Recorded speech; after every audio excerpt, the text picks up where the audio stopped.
अस्सलाम वालेकुम दोस्तों, क्या हाल चाल है भाईजान। एक कमेंट है और ये कमेंट है जी सोना महर। वालेकुम अस्सलाम। ओमान से यूरोप जाने के लिए पाकिस्तानी को पुलिस के करैक्टर सर्टिफिकेट पाकिस्तान से लेना होगा या फ़ॉरेन मिनिस्ट्री ऑफिस पाकिस्तान से तस्दीक कराना ज़रूरी है। भाईजान सबसे पहली चीज़ ये कि पुलिस क्लियरेंस सर्टिफिकेट हर वीज़ा के लिए लाजमी नहीं है, ठीक है जी।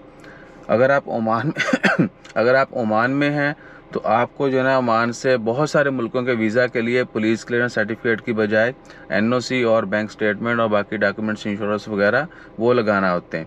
पुलिस क्लियरेंस सर्टिफिकेट अगर चाहिए भी, कुछ वीज़ाज़ के लिए चाहिए होता है, या अगर आप माइग्रेट कर रहे हैं तो चाहिए होता है, तो आपने वो जहाँ पर 1 साल से ज़ायद वक्त गुजारा है वहाँ से लेना है।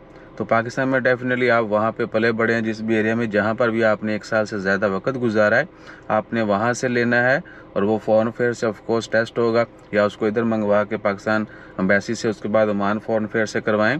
और उसके बाद जो ओमान में आपने वक्त गुजारा है जिस एरिया में, वहाँ से आप लें और उसकी भी तस्दीक करवाने के बाद जहाँ पर भी आपने सबमिट करवाना है वहाँ पे करवाएं, ठीक है जी। तो ये सूरत हाल है। और 1 साल कम से कम होता है कि जहाँ पर आपने 1 साल से ज़्यादा वक्त गुजारा हो वहाँ से ज़रूरी है। और इस सबसे पहले आपने लाजमी तौर पर 200% कन्फर्म करना है कि आप जो वीज़ा अप्लाई करने जा रहे हो जिस भी मुल्क का, क्या उसके लिए पुलिस क्लियरेंस चाहिए भी या नहीं, या फिर जो है सिर्फ एजेंट जो है ना आपको टेस्टर लगा रहा है ताकि इनको तंग किया जाए और मज़ीद पैसों के लिए आहू की जाए। जज़ाकल्लाह, अल्लाह हाफिज़।